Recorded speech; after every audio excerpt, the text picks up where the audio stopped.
Hello friend, नमस्ते। आज मैं आपके साथ बिहार की एकदम मशहूर रेसिपी ठेकुआ की रेसिपी शेयर कर रही हूँ, जो बहुत ही क्रिस्पी है और बहुत ही अच्छी लगती है। ये हर घर में, हर बिहारियों के घर में यूपी बिहार की एकदम प्रसिद्ध रेसिपी है, जो सबके घर में बनती है और छठ के टाइम पे ये बनाई जाती है।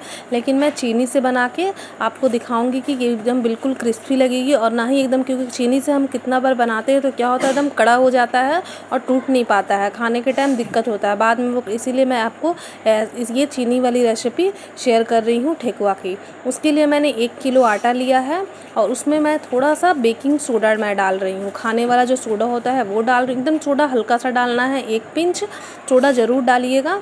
और उसके बाद मैंने सौंफ 2 बड़े चम्मच सौंफ लिया है और सौंफ को अच्छी तरह से क्रश करके मैंने इसमें डाल दिया है। सौंफ से बहुत टेस्ट अच्छा लगता है।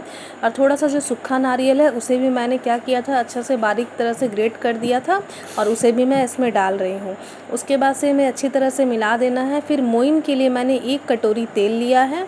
तेल को मैंने रिफ़ाइन ऑयल लिया है, आप चाहे तो घी का भी यूज़ कर सकते हैं। थोड़ा थोड़ा मैं थोड़ा सा भी ऑयल रख देती हूँ, पहले मिला दूँगी, देखूँगी अच्छी तरह से। अगर हल्का सा ये पूरा अच्छी तरह से मोइन हो जाएगा तो फिर मैं नहीं डालूँगी, अगर ज़रूरत पड़ेगा तो डालूँगी। देखिए इसी तरह से हमें हाथों से अच्छी तरह से इसे मसल देना है, मिला देना है, जो कि क्या है, मोइन अच्छी तरह से मिल जाए। देखिए इसी तरह से बिल्कुल मलना है हमें और मल के, और हल्का सा मैं इसमें और तेल डाल दी हूँ, क्योंकि हल्का सा जब हम डो मुट्ठी बनाते हैं तो वो डो टाइप का हो जाता है, वो कम लग रहा था मुझे, तो इसीलिए। देखिए इसी तरह से फिर मैं और ऑयल थोड़ा सा डाल दी हूँ पूरा और उसे अच्छी तरह से मिला देती हूँ। मिलाने के बाद अब देखिएगा आपकी, जब आप मिलाएंगे तो उसके बाद ये ऐसे मुट्ठी में आपका बंद हो जाएगा, मुट्ठी मुट्ठी, तो समझिए कि आपका मोइन अच्छा तरह से तैयार हो चुका है। उसके बाद मैंने चीनी को क्या किया था, 1 किलो के लिए मैंने 300 ग्राम चीनी का यूज़ किया है। आप चाहे 1 किलो से थोड़ा कम ही आटा है, इसीलिए मैंने 300 ग्राम चीनी का यूज़ किया है। और आप चाहे तो मतलब ज़्यादा भी अगर मीठा खाते हैं तो यूज़ कर सकते हैं। मैंने चीनी को पानी में फुला दिया था।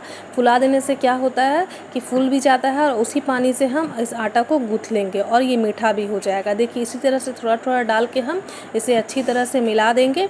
बस ध्यान रखिएगा कि बहुत ज़्यादा पानी मत डालिएगा, ज़्यादा पानी डालने से क्या होगा, गीला हो जाएगा। इसलिए चीनी में मैंने थोड़ा ही पानी डाल के फुलाया था। अगर बाद में फिर यूज़ होगा तो मैं फिर उसमें थोड़ा और पानी ऊपर से डाल के इसे मिला दूँगी, हल्का हल्का हाथों से छिड़क के। उसके बाद अच्छी तरह से हमें मिला देना है। बहुत कोई ना सिर्फ डायरेक्ट ही चीनी पीस के भी डाल देता है पाउडर, लेकिन पीस के डालने से क्या होता है ना, फिर बाद में वो जब छान लेंगे हम ना, तो उसके बाद वो थोड़ा एकदम कड़ा कड़ा हो जाता है अंदर से, लगता है कि, तो फिर टूटने में, खाने के टाइम ना वो दांतों से, अगर ओल्ड एज के लोग हैं तो उसको दांतों से खाने में बहुत दिक्कत होता है। और इस तरह से क्या होता है, एकदम खस्ता भी रहेगा और खाने में मुलायम भी लगता है। इसीलिए उसकी इसी प्रकार से देखिए, इसी तरह पूरा मैंने अच्छी तरह से डो तैयार कर लिया है और थोड़ा सा मैंने ऑयल लिया है हाथों में लगाने के लिए। उसके बाद मैं क्या करूँगी, इसे अच्छी तरह से गोल गोल राउंड शेप देके मैं इसके गोले को मैं तैयार कर लूँगी पूरे अच्छी तरह से। देखिए इसी तरह से एकदम चिकने चिकने गोले हमें तैयार करना है हाथों से, अच्छी तरह से मिला के। थोड़ा सा भी क्रैक नहीं रहना चाहिए, नहीं तो क्या होगा, फिर बाद में अच्छी तरह से ये बैठेगा नहीं जब हम इसे अच्छी तरह से जब दबाएंगे तो। आप चाहे तो, आपके पास साँचा है तो साँचा में भी दबा सकते हैं, और साँचा नहीं है तो आप हाथों से भी इसे दबा के आप कोई भी डिज़ाइन दे सकते हैं। मैं हाथों से ही दबा के आपको दिखाऊँगी। देखिए इसी तरह से मैंने सारे बॉल को तैयार कर लिया है, एकदम चिकने चिकने छोटे छोटे।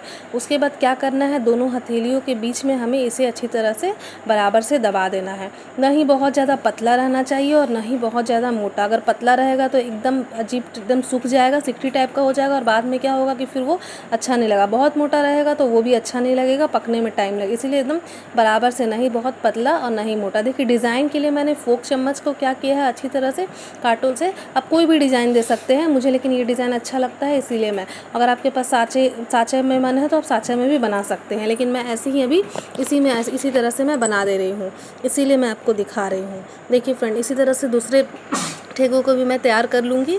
इसी तरह से मैं सारे ठेकुए जो मैंने सारे बॉल बनाया है, सारे को इसी तरह से हमें रेडी कर देना है।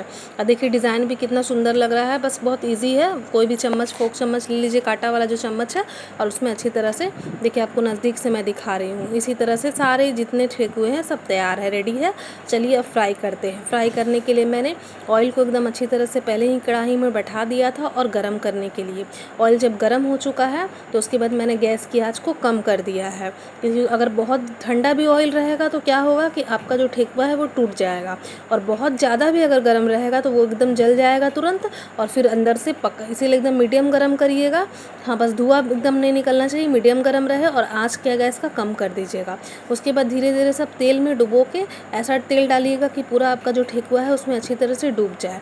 उसके बाद फिर क्या करेंगे, धीरे धीरे, अभी तुरंत नहीं पलटेंगे, और जब हल्का सा लगेगा कि हाँ ये हो रहा है तो फिर उसके बाद हम अलट पलट करेंगे।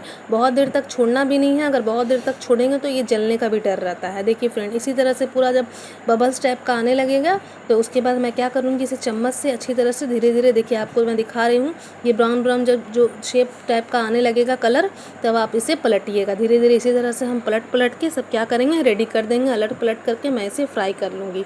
देखिए फ्रेंड, ठेकुआ बिल्कुल अच्छी तरह से फ्राई हो चुका है, क्रिस्पी क्रिस्पी, और ये तैयार हो चुका है। मैं अब इसे एक प्लेट में निकाल देती हूँ और आपको सर्व करके दिखाती हूँ। ये बहुत ही टेस्टी और बहुत ही झटपट भी बन जाता है, और हल्की मीठी मैंने डाला है, मीठा डाल का यूज़ किया। आप चाहे तो ज़्यादा भी मीठा यूज़ कर सकते हैं। कहीं भी अगर रास्ते में आप जा रहे हैं तो आपको, अगर ट्रेन में बच्चे आपके जा रहे हैं तो आप आराम से इसे बना के दे सकते हैं, और ये ख़राब भी नहीं होगा बहुत दिनों तक। देखिए फ्रेंड, इसी तरह से फिर दूसरे बार भी मैं इसमें डाल देती हूँ जो बचे हुए हैं, और उससे भी मैं इसमें इसे फ्राई कर लूँगी। धीरे धीरे कढ़ाई में सारा मैंने डाल दिया है, और गैस की आँच को एकदम कम ही रखिएगा, तेज मत करिएगा, नहीं तो अंदर से क्या होगा, एकदम कच्चा रह जाएगा और ऊपर से लाल लाल ब्राउन हो जाएगा। जो अंदर से कच्चा रह जाएगा तो टेस्ट नहीं आएगा खाने में। इसी तरह से देखिए, इसके भी मैं क्या कर रही हूँ, सब अच्छी तरह से फ्राई करती हूँ, और मैं इसे नहीं भी निकाल देती हूँ। अब मैं आपको दिखाती हूँ। देखिए एकदम रेडी हो चुका है, मैं आपको तोड़ के दिखा रही हूँ। देखिए ये कितनी आसानी से टूट जा रहा है, और ये ना खाने में भी बहुत क्रिस्पी लग रहा है, और अंदर से मैंने सोडा का यूज़ किया है ना, तो इसीलिए क्या हुआ है कि एकदम मुलायम अंदर से और ऊपर से एकदम क्रिस्पी क्रिस्पी है, बहुत ही टेस्टी बना है। अगर आपको मेरी ये रेसिपी अच्छी लगी होगी तो आप भी ज़रूर ट्राई करिएगा, और ऐसी तरह से ठेकुआ बनाइएगा। अच्छी लगेगी तो ज़रूर मेरी वीडियो को लाइक और सब्सक्राइब करिएगा, और शेयर करिएगा। सब्सक्राइब करना बिल्कुल ना भूलिएगा। Thank you.